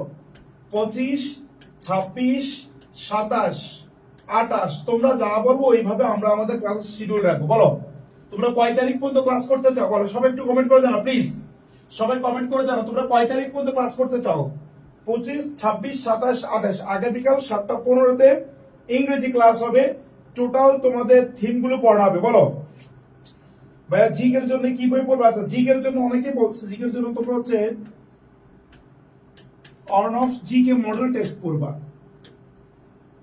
Arnab GK model test, Arnab sir তোমরা নাম শুনেছো নিশ্চয়, অর্ণব স্যারের বই। এবং ওকে অর্ণব জিকে মডেল টেস্টে পড়বে। বলো আর কার কোনো কোশ্চেন আছে? আচ্ছা সবাই একটু কমেন্ট করো আমাকে, সবাই একটু কমেন্ট করো কয় তারিখ পর্যন্ত পড়তে চাও? 27 তারিখ বলছে রিমন, তোমরা একটু বলো 1 তারিখে ব্যাক কল, 1 তারিখ পর্যন্ত পড়া যাবে, 2 তারিখে পরীক্ষা। একটু বলো কয় তারিখ পর্যন্ত পড়তে চাও? মেঘলা আকাশ বলতে 28 তারিখ পর্যন্ত, মোহাম্মদ ঋতু বলে 28 তারিখ। আর যারটা সবচেয়ে বেশি হবে যাদের কথা তাদেরটা আমরা রাখবো। বলো 28 তারিখ পড়ছে শাহরিয়ার, শিরিন শাহরিয়ার, জাকের বলেছে 28 তারিখ, মারজান 28 তারিখ, 1 তারিখ অবধি ক্লাস চাই বাংলা। আচ্ছা 30 তারিখ পর্যন্ত ফারজানা বলেছো, সাদা আহসান বলেছো। একটু সবাই বলো তোমরা কে কত তারিখ পর্যন্ত ক্লাস চাও একটু বলো আমাকে, এভরিওয়ান সবাই একটু বলো। ওকে তোমরা যেটা বলবা ওইভাবে আমরা ক্লাস নিব। ওকে সবাই একটু বলো কয় তারিখ। আচ্ছা ম্যাডাম তুমি বলো কয় তারিখ পর্যন্ত নিলে ভালো হতো? 2 তারিখে যেহেতু পরীক্ষা, কয় তারিখ পর্যন্ত নিলে ভালো হয়? 25, 26, 27, 28, 28 এর পর আমি যেতে চাচ্ছি না। 28 অবধি ঠিক আছে। তাহলে আমরা 28 তারিখে লাস্ট ক্লাস নিব ইনশাআল্লাহ। তোমরা 28 তারিখ অথবা আগামী কালকে 24 তারিখ আমি ইংরেজি ক্লাস নিব, তারপরের দিন বাংলা ক্লাস নিবে, তারপর আবার আইসিটি ক্লাস হবে, then Bangla, last English. Emon sir is the boss, last class finishing class ইনশাআল্লাহ। Okay good, carry on. Okay আমরা 36 নাম্বারটাতে চলে যাচ্ছি, বোর্ডটা একটু ক্লিন করি। একটু দেখো 36 নাম্বার প্রশ্নে কি বলেছিলাম, কবি মরণোত্তর কোন পুরস্কারে ভূষিত হয়? এখানে ফররুখ আহমেদের কথা বলা হয়েছে। একটু পর যে সিরাজউদ্দৌলার ক্লাস চাইছে, বলো নেক্সট ক্লাসে নিব। ওকে হ্যাঁ, তোমরা যারা হচ্ছে নাটক আর উপন্যাস নাটক আর উপন্যাসের ক্লাস চাচ্ছ, আমি হচ্ছে পরশুদিন তোমাদের জন্য এটা রেডি করে রেখেছি একদম। তোমরা অনেকেই আমি জানি ফাঁকিবাজি করে ওটা একদমই শেষ করতে পারোনি। আমি চেষ্টা করব তোমাদের অনেকগুলো করে এমসিকিউ দিয়ে ওটা শেষ করে ফেলার চেষ্টা করব। সো আগামী পরশুদিন আমি তোমাদের নাটক এবং উপন্যাস নিয়ে থাকবো ক্লাসে। তো ওই দিন তোমরা অবশ্যই ক্লাসে থাকবে এবং নাটক উপন্যাস নিয়ে তোমাদের যা যা সমস্যা আছে ওই দিন আমরা আসলে সলভ করে দেওয়ার চেষ্টা করবো। এখন 36 নাম্বার দেখো কি হবে। 36 নাম্বার হচ্ছে ফররুখ আহমেদ 21শে পদকে মরণোত্তর পুরস্কার পায় হচ্ছে 21শে পদক। পরবর্তীতে দেখো কি আছে, কবি কত সালে মারা যায়? ওই একই কবি কত সালে মারা যায়? ফররুখ আহমেদ কত সালে মারা যায়? পদ্মা কবিতা থেকে এসেছে। তিনি মারা যায় 1971, 72, 73 নাকি 74? 37 নাম্বার প্রশ্ন যারা বোর্ডে দেখতে পাচ্ছ। যারা 37 নাম্বার প্রশ্ন বোর্ডে দেখতে পাচ্ছ তারা একটু দ্রুত আনসার করো। নাটক আর উপন্যাসের ক্লাস পরশুদিন হবে। নাটক উপন্যাসের ক্লাস পরশুদিন হবে। আজকে পদ্য শেষ করার পরে আমরা নাটক উপন্যাসের ক্লাস পরশুদিন নিয়ে ফেলবো। কবি কত সালে মারা যান? কবি মারা যায় 1974 সালে। কবি মারা যায় 1974 সালে। কবি মারা যায় 1974 সালে। আমরা পরের প্রশ্ন চলে যাচ্ছি। কবি আন্তর্জাতিক কোন পুরস্কারে ভূষিত হয়েছিলেন? কবি আন্তর্জাতিক কোন পুরস্কারে ভূষিত হয়েছিলেন? পদ্মভূষণ, দেশরত্ন, ইউনেস্কো নাকি জাতিসংঘ? 38 নাম্বার প্রশ্ন যারা বোর্ডে দেখতে পাচ্ছ, 38 নাম্বার প্রশ্ন যারা, হ্যাঁ নাটক উপন্যাস দুইটাই চাই, আমি দুইটা নিয়েই ক্লাস নিব পরশুদিন। আজকের ক্লাসটা শেষ হোক, আমি পরশুদিন তোমাদের নাটক উপন্যাস শেষ করে দিব। পরশুদিনের ক্লাসে অবশ্যই থাকবে। পরশুদিন আমরা নাটক উপন্যাসের অপারেশন সাকসেস করব। তো আগে আমরা পদ্যটা শেষ করি যে কবি আন্তর্জাতিক কোন পুরস্কারে ভূষিত হয়েছিলেন। যারা 38 নাম্বার প্রশ্ন বোর্ডে দেখতে পাচ্ছ, যারা 38 নাম্বার প্রশ্ন বোর্ডে দেখতে পাচ্ছ একটু ঝটপট আনসার করে দাও তো। এটার আনসার হবে হচ্ছে ইউনেস্কো। এটার আনসার হবে ইউনেস্কো। এটার আনসার হবে ইউনেস্কো। 38 এর আনসার হবে গ। যারা 38 এর গ বলেছো তারা সবাই সঠিক উত্তর দিয়েছো। যারা 38 এর গ বলেছো তারা সবাই সঠিক উত্তর দিয়েছো। আমি পরের প্রশ্নে চলে যাচ্ছি। কবি কোন সালে বিবাহ বন্ধনে আবদ্ধ হন? 1940, 41, 42 নাকি 43? কবি কোন সালে বিবাহ বন্ধনে আবদ্ধ হন? কবি কোন সালে বিবাহ বন্ধনে আবদ্ধ হয়? একটু দ্রুত বলো। কবি কোন সালে বিবাহ বন্ধনে আবদ্ধ হয়? 40, 41, 42 নাকি 43? যারা তোমরা 39 নাম্বার প্রশ্ন বোর্ডে দেখতে পাচ্ছ তারা একটু দ্রুত আনসার করো তো। যারা 39 নাম্বার দেখতে পাচ্ছ যে কবি কোন সালে বিবাহ বন্ধনে আবদ্ধ হয়? কবি 1942 সালে বিবাহ বন্ধনে আবদ্ধ হয়। কবি 1942 সালে বিবাহ বন্ধনে আবদ্ধ হয়। তোমরা যারা ক্লাসে আসছো, কবির নাম ফররুখ আহমেদ। কবির নাম ফররুখ আহমেদ। আমি বলছি পদ্মা কবিতার প্রশ্ন পদ্মা থেকে এসেছে। 40 নাম্বার দেখো, কবির উপহার কবিতাটি কোন পত্রিকায় প্রকাশিত হয়? কল্লোল, শিখা, সওগাত নাকি কবিতা? কবির উপহার কবিতাটি কোন কবিতায় বা কোন পত্রিকায় প্রকাশিত হয়? 40 নাম্বার প্রশ্ন যারা বোর্ডে দেখতে পাচ্ছ, 40 নাম্বার প্রশ্ন যারা, আমি লিখে দিচ্ছি কোন কবি। তোমাদেরকে বললাম না পদ্মা কবিতা থেকে এসেছে, তোমাদেরকে বললাম না পদ্মা কবিতা থেকে এসেছে। একটু দ্রুত আনসার করো, একটু দ্রুত আনসার করো। আমি দেখতে পাচ্ছি তোমরা যারা আনসার করছো, তোমরা যারা আনসার করছো একটু দ্রুত আনসার করো। কবির নাম হচ্ছে ফররুখ আহমদ। কবির নাম হচ্ছে ফররুখ আহমদ। ফররুখ আহমদ। কবির উপহার কবিতাটি কোন পত্রিকায় প্রকাশিত হয়? উপহার কবিতাটি সওগাত পত্রিকায় প্রকাশিত হয়। কবিতাটি হচ্ছে সওগাত পত্রিকায় প্রকাশিত হয়। আমরা 41 নাম্বার প্রশ্নে চলে যাচ্ছি। কবি কোন স্কুল থেকে ম্যাট্রিক পাস করেন? মাগুরা জেলা স্কুল, ময়মনসিংহ জেলা স্কুল, রংপুর জেলা স্কুল, খুলনা জেলা স্কুল। 41 নাম্বার প্রশ্ন যারা বোর্ডে দেখতে পাচ্ছ, 41 নাম্বার প্রশ্ন যারা বোর্ডে দেখতে পাচ্ছ একটু দ্রুত আনসার করো। আমি কবির নাম অলরেডি 3 থেকে 4 বার বলে ফেলেছি, তোমাদের মনোযোগ কোথায়? 41 নাম্বার প্রশ্নটা দেখো, কবি কোন স্কুল থেকে ম্যাট্রিক পাস করে? 2 দিন পরে বসবা পরীক্ষায়। আমি বারবার বলছি পদ্মা কবিতা থেকে আসছে, এরপরেও জিজ্ঞাসা করে যাচ্ছ কবির নাম কি, কবির নাম কি। 4 বার তোমাদেরকে বোর্ডে লিখে দিছি কবির নাম। এখন দেখো 41 নাম্বার প্রশ্নে কি আছে। কবি কোন স্কুল থেকে ম্যাট্রিক পাস করেন? মাগুরা জেলা স্কুল, ময়মনসিংহ জেলা স্কুল, রংপুর জেলা স্কুল নাকি খুলনা জেলা স্কুল? 41 নাম্বার প্রশ্ন যারা বোর্ডে দেখতে পাচ্ছ একটু দ্রুত আনসার করো।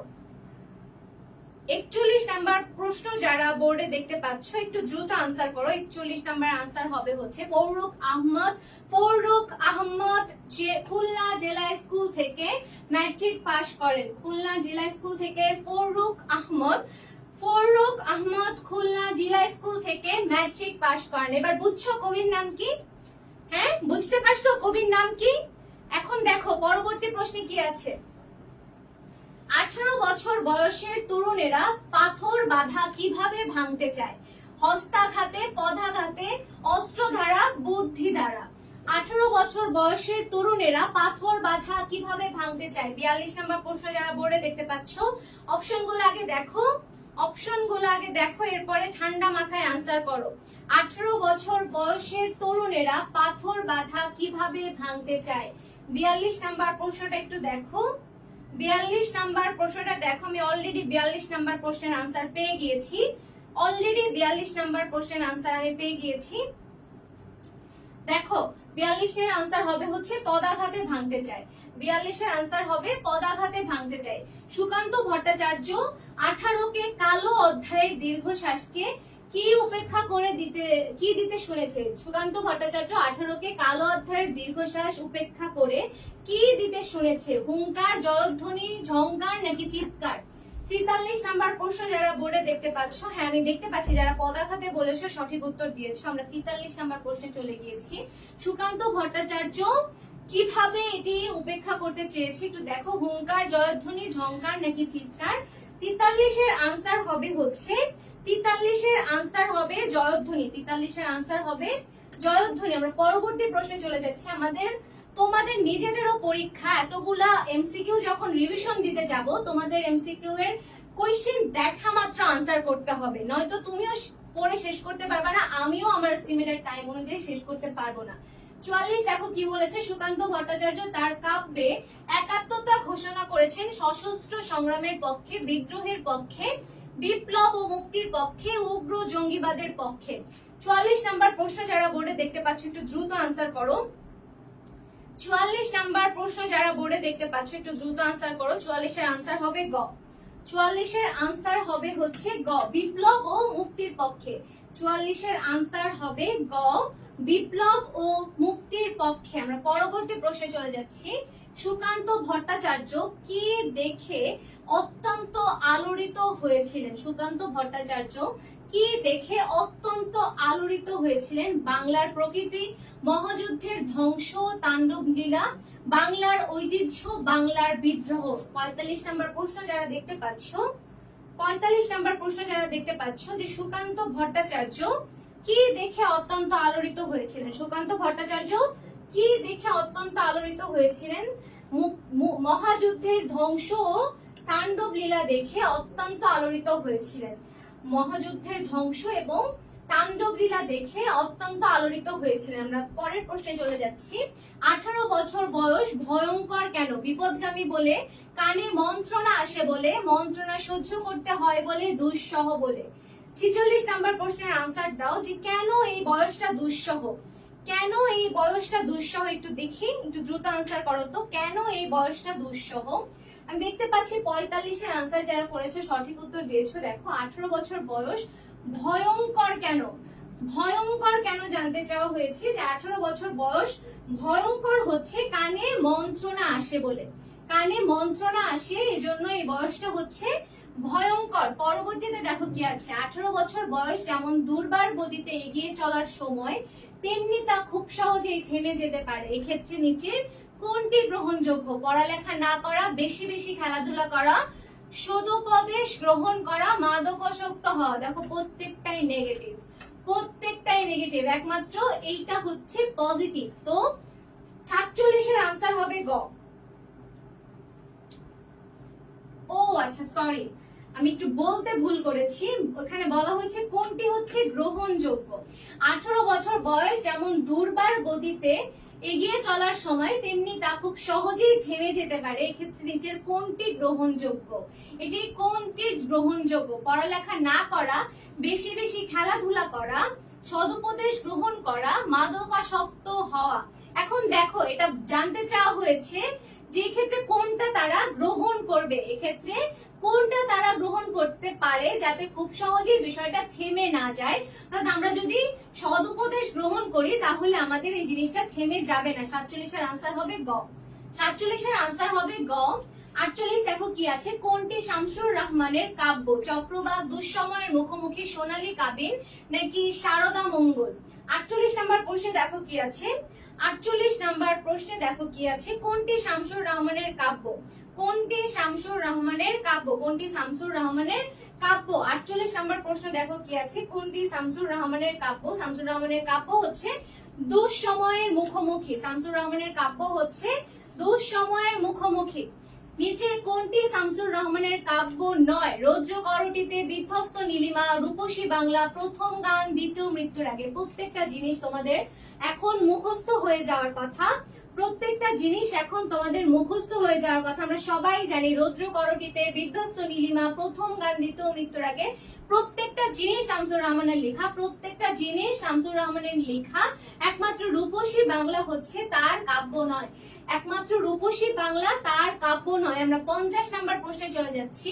কবি শামসুর রহমান 21 পদক লাভ করেন কত সালে? 1929, 1940, 1963, 1977। 21 পদক লাভ করে কত সালে? একটু দেখো তো, 50 নাম্বারে চলে গিয়েছি। 21 পদক লাভ করে কত সালে? কবি শামসুর রহমান 21 পদক লাভ করে কত সালে? 29, 40, 63 নাকি 77? একটু দ্রুত বলো তো, কবে লাভ করে? তিনি লাভ করে হচ্ছে 1977 সালে। 1977 সালে কবি শামসুর রহমান 21 পদক লাভ করে। কবি শামসুর রহমান 21 পদক লাভ করে 1977 সালে। 51 নম্বরে কি আছে? শামসুর রহমান কোন পেশার মাধ্যমে তার কর্মজীবন শুরু করে? কোন পেশার মাধ্যমে তার কর্মজীবন শুরু করে? সাংবাদিকতা, শিক্ষকতা, অধ্যাপনা নাকি ব্যবসায়? কোন পেশার মাধ্যমে তার কর্মজীবন শুরু করে? কোন পেশার মাধ্যমে তার কর্মজীবন শুরু করে? তিনি সাংবাদিকতা করার মাধ্যমে তার কর্মজীবন শুরু করে। তিনি তার কর্মজীবন শুরু করে সাংবাদিকতা করার মাধ্যমে। প্রাত্যহিকতায় আমাদের মনে সারাক্ষণ যে রং দোলা দেয় তা হলো যে রং সন্ত্রাস আনে, যে রং সুখ আনে, যে রং শিল্পী মন তৈরি করে, যে রং হতাশা আনে। তোমরা যারা এখন ক্লাসে আছো, ক্লাসটা একটু শেয়ার করে দাও, তোমাদের একটু গিফটের কথা মনে করিয়ে দিই। আজকে সর্বোচ্চ শেয়ারকারী এবং কমেন্ট মেনশনকারী পাবে হচ্ছে গিয়ে তোমার 100 টাকা করে মোবাইল রিচার্জ এবং ইমোস ইংলিশ ফাইনাল সাজেশন সম্পূর্ণ ফ্রি। তো যারা এখনো ক্লাসটা শেয়ার করো নাই, ক্লাসটা শেয়ার করে দাও।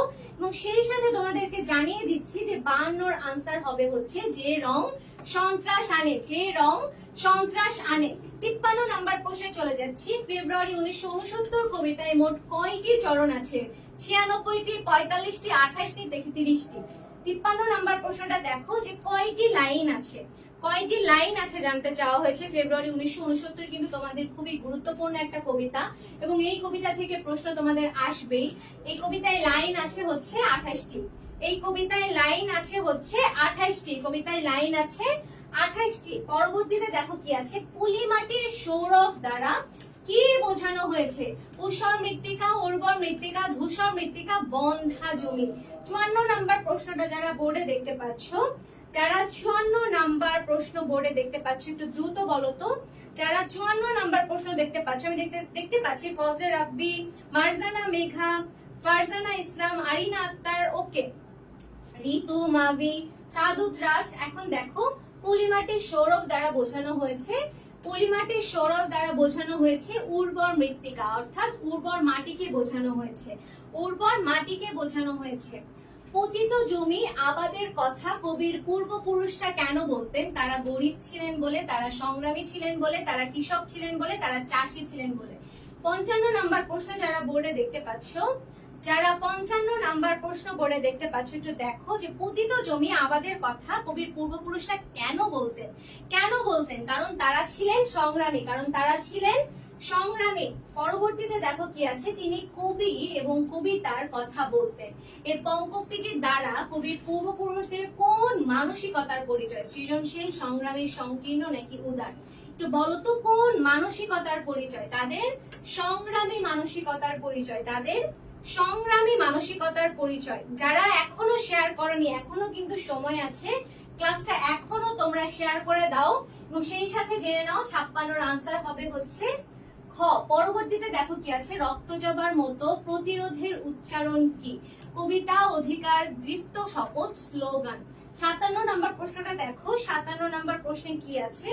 57 নাম্বার প্রশ্নটা দেখো কি আছে যে রক্তজবার মতো প্রতিরোধের উচ্চারণ কি? রক্তজবার মতো প্রতিরোধের উচ্চারণ জানতে চাওয়া হয়েছে। রক্তজবার মতো প্রতিরোধের উচ্চারণের নাম হচ্ছে কবিতা। রক্তজবার মতো প্রতিরোধের উচ্চারণের নাম হচ্ছে কবিতা। আবু জাফর ওবায়দুল্লাহ রচিত সহিষ্ণু প্রতীক্ষা কি ধরনের রচনা? নাটক, উপন্যাস, কবিতা নাকি কাব্যগ্রন্থ? এটি হচ্ছে একটি কাব্যগ্রন্থ। যে আবু জাফর ওবায়দুল্লাহ রচিত সহিষ্ণু প্রতীক্ষা একটি কাব্যগ্রন্থ। এটি একটি কাব্যগ্রন্থ। পরবর্তীতে দেখো কি আছে, ঋতু বর্ণন কবিতায় কবি সূর্য অতি প্রচন্ড হয় কখন, নিদাঘকালে, বসন্তকালে, শীতকালে নাকি শরৎকালে। কখন সূর্য অতি প্রচন্ড হয়? কখন সূর্য অতি প্রচন্ড হয়? সূর্য প্রচন্ড হয় হচ্ছে নিদাঘকালে। সূর্য প্রচন্ড হয় হচ্ছে নিদাঘকালে। 59 এর আনসার হবে হচ্ছে ক। আমরা সেই সাথে 60 নাম্বার প্রশ্নে চলে যাচ্ছি। আলাওল কোন কাব্য রচনা করেন? গীতাঞ্জলি, পদ্মাবতী, পুনশ্চ নাকি বিষ্ণুপ্রিয়া। আলাওল কোন কাব্য রচনা করেন? গীতাঞ্জলি, পদ্মাবতী, পুনশ্চ নাকি বিষ্ণুপ্রিয়া। একটু দেখো তো আলাওলের সাথে আসলে কোন কথাটা যায়? আলাওল মানেই আমরা জানি পদ্মাবতী, আলাওল মানেই আমরা জানি পদ্মাবতী। 61তে কি আছে, আলাওল বর্তমান কোন জেলায় জন্মগ্রহণ করে? ঢাকা, যশোর, চট্টগ্রাম নাকি ফরিদপুর। একটু দেখো তো কোন জেলায় জন্মগ্রহণ করে। তোমরা ফরিদপুর জেলার কেউ আছো আজকে লাইভে? তোমরা এখন যারা লাইভে আছো ফরিদপুর জেলা থেকে কেউ দেখছো আমাকে? একটু জানাও তো যে এতজন যে আছো ফরিদপুর জেলার কেউ আছো কিনা, একটু দ্রুত বলো তো ফরিদপুর জেলা থেকে কেউ আছো কিনা। আলাউল বর্তমান হচ্ছে ফরিদপুর জেলায় জন্মগ্রহণ করে। আলাউল বর্তমান ফরিদপুর জেলায় জন্মগ্রহণ করে। 62 নম্বরে দেখো কি আছে, অতি দীর্ঘ সুখের রাত কিভাবে পোহায়? নিমেষে, তীব্র গতিতে, পলকে নাকি ঝলকে। অতি দীর্ঘ সুখের রাত কিভাবে পোহায়? নিমেষে, তীব্র গতিতে, পলকে নাকি ঝলকে। একটু দেখো অতি দীর্ঘ সুখের রাত কিভাবে পোহায়? অতি দীর্ঘ সুখের রাত পোহায় হচ্ছে পলকে। অতি দীর্ঘ সুখের রাত পোহায় হচ্ছে পলকে। নির্ভয়ে বরিশে জল চৌদিকে কি হয়? হরষিত, পূরিত, চর্চিত নাকি ব্যতীত। নির্ভয়ে বরিশে জল চৌদিকে কি হয়? চৌদিকে হয় পূরিত। চৌদিকে হয় হচ্ছে পূরিত। 63 আনসার হবে খ, পূরিত। 63 আনসার হবে খ, পূরিত। পরবর্তীতে দেখো কি আছে, ঋতু বর্ণন কবিতায় বনস্পতি গাছগুলো কেমন? মুকুলিত, পুষ্পিত, বিচিত্র নাকি কুসুমিত। ঋতু বর্ণন কবিতায় বনস্পতি গাছগুলো কেমন জানতে চাওয়া হয়েছে। বনস্পতি গাছগুলো কেমন জানতে চাওয়া হয়েছে। আমি দেখতে পাচ্ছি অনেকেই আছো ফরিদপুর থেকে, অনেকে ফরিদপুর কলেজে আছো। তো বনস্পতি গাছগুলো আসলে কেমন? বনস্পতি গাছগুলো হচ্ছে মুকুলিত। বনস্পতি গাছগুলো হচ্ছে মুকুলিত। কালের কলস কাব্যটির রচয়িতাকে? শামসুর রহমান, আহসান হাবিব, আল মাহমুদ, জীবনানন্দ দাশ। কালের কলস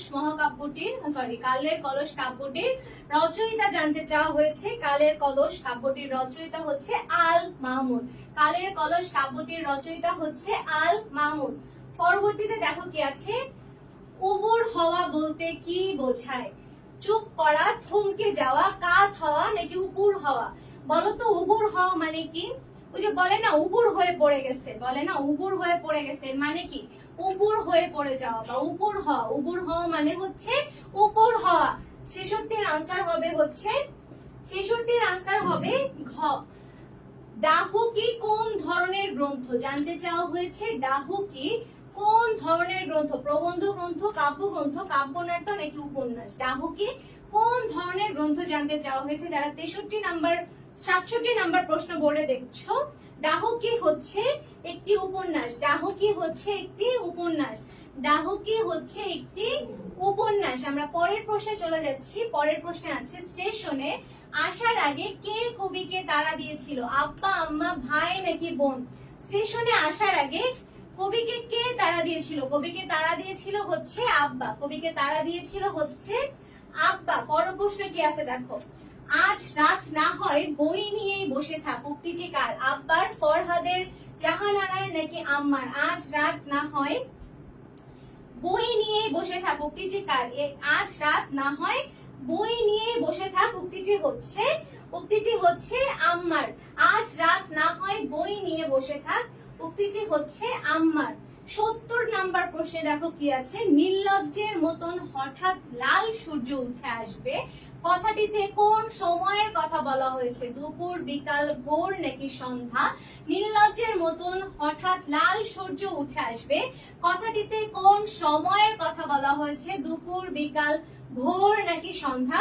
70 নাম্বার প্রশ্ন যারা বোর্ডে দেখতে পাচ্ছ তারা সবাই আনসার করবে 70 নাম্বার প্রশ্ন। যারা বোর্ডে দেখতে পাচ্ছ, এটা আমাদের শেষ প্রশ্ন এবং এই শেষ প্রশ্নটা আমি চাই তোমরা সবাই আনসার করবা। যারা আছো আজকে লাইভে প্রত্যেকে 70 নাম্বার প্রশ্নের আনসার করবা, যেটি তারা আসলে কোন সময়ের কথা বলা হয়েছে, দুপুর, বিকাল, ভোর নাকি সন্ধ্যা। 70 নাম্বার প্রশ্নের আনসার আমি সবার থেকে চাই যারা আজকে লাইভে আছো। আমি অলরেডি দেখতে পাচ্ছি মুস্তাফিজুর রহমান, মোনালিসা, শাহাদত, মিম, তারপরে হচ্ছে লিতুন, শফিকুল ইসলাম, রোশনি আক্তার। 70 নাম্বার প্রশ্নটা আমি সবার কাছ থেকে আনসার চাই। 70 নাম্বার প্রশ্নটা সবার থেকে আনসার চাই। তাসফিয়া জান্নাত মাহিম, ওকে, আমি দেখতে পাচ্ছি তোমরা অনেকেই ভোর আনসার করেছো। এটা আনসার আসলে ভোরই হবে। 70 নাম্বার প্রশ্নটা এখনো যারা আনসার করনি দ্রুত আনসার করে ফেলো, যে 70 এর আনসার হবে হচ্ছে গ। 70 নাম্বার প্রশ্নের আনসার হবে হচ্ছে গ। ওকে, এখন দেখো আজকে আমরা তোমাদের পরীক্ষার রিভিশনের উদ্দেশ্যে অলরেডি তোমাদের পদ্য যতগুলো ছিল প্রত্যেকটা পদ্য টাচ করার চেষ্টা করেছে এবং সেই সাথে 70টা এমসিকিউ কিন্তু আমরা সলভ করে ফেলেছি। যে এমসিকিউ গুলো ছিল খুবই সিলেক্টিভ এমসিকিউ এবং তোমাদের পরীক্ষায় আসার মতো এমসিকিউ। তোমরা 70টা এমসিকিউ শেষ করেছো আজকে।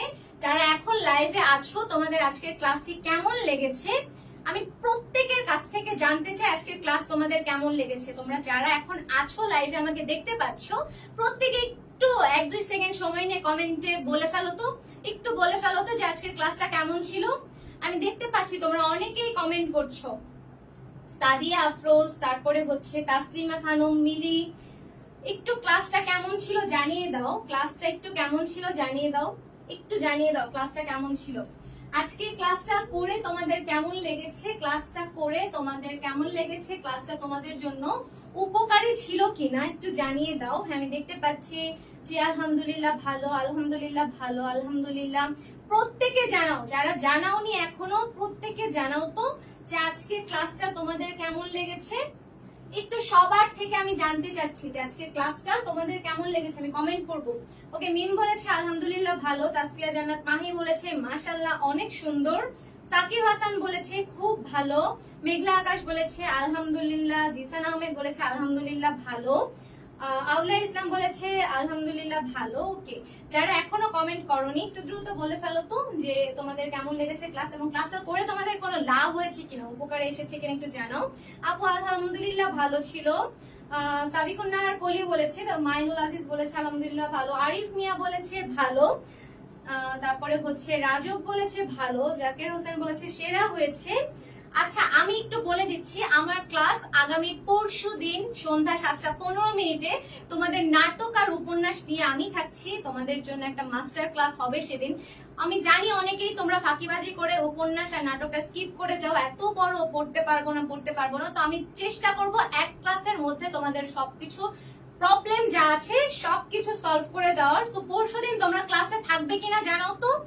পরশুদিন আমার ক্লাসে তোমরা থাকবে কিনা জানাও, তাহলে আমি অনেক সুন্দর একটা স্লাইড করে দেব তোমাদের জন্য।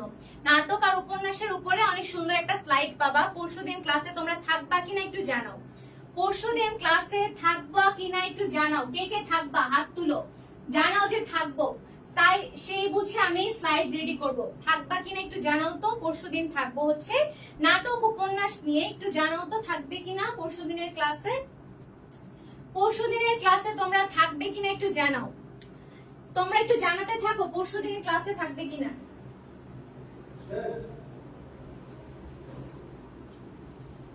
পরশুদিন ক্লাস নিলে তোমরা থাকবে কিনা। পরশুদিন আমি হচ্ছে নাটক আর উপন্যাসের উপর একটা মাস্টার ক্লাস নিব। আবার বল দিচ্ছি তোমরা পরশুদিনের ক্লাসে কিন্তু অবশ্যই থাকবে। আমি দেখতে পাচ্ছি জি ইনশাআল্লাহ থাকবো। সবাই থাকার চেষ্টা করবে, ফ্রেন্ডদেরকে ডেকে নিয়ে আসবে ক্লাসের জন্য। সেদিন আমি ক্লাসের সর্বোচ্চ উপস্থিতি চাই, সেদিন আমি ক্লাসের সর্বোচ্চ উপস্থিতি চাই তোমাদের। আচ্ছা, আগামীকালকে কি ক্লাস বলো দেখি, তোমাদের মনে আছে কিনা বলো। আগামীকালকে কি ক্লাস হবে সব একটু বলো তো। আগামীকাল সন্ধ্যা 7:15 আগামীকাল সন্ধ্যা 7:15 আমরা পয়েন্ট থিম করব। তোমাদেরকে 7টা কবিতা আমি পড়াবো, এখান থেকে কমন আসবে ইনশাআল্লাহ। শুধু টেক্সট বুকের কবিতা না, টেক্সট বুকের বাইরে কিছু কবিতা তোমাদের আছে, এই কবিতাগুলোই তোমাদের পড়তে হবে।